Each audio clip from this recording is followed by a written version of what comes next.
Blood is everything you need. Only in blood do we find the truth.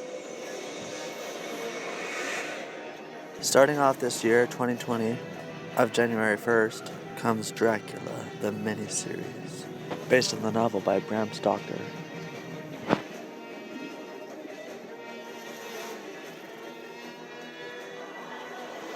This 3-episode story about a legendary monster thirsty for world domination, played very craftily by Claus Bang. The atmosphere and set design is displayed beautifully here, with an old Victorian Gothic style.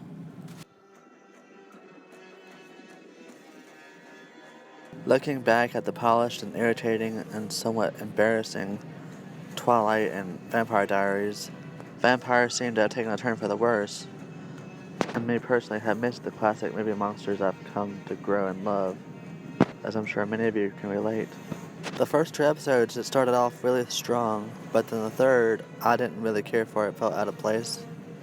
Within the time period and the potential that it had starting off, it sadly didn't have a satisfying ending.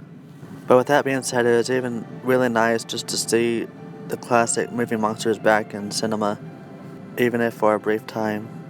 And I'll admit I'm a massive fan of the True Blood series, but much of the vampires in that show are modern as well, with a bit too much comedy for its own good, unlike Dracula.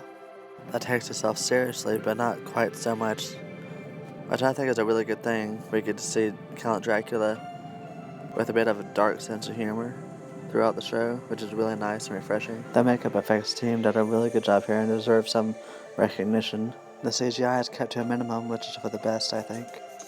The color palette is very beautiful and vibrant in some scenes, such as the dream sequences, which I really enjoyed.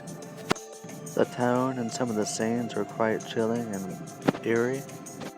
If you missed the good old days where vampires were taken seriously and monstrously, then maybe this is the show for you, which is now streaming on Netflix that'll keep you hungry for more.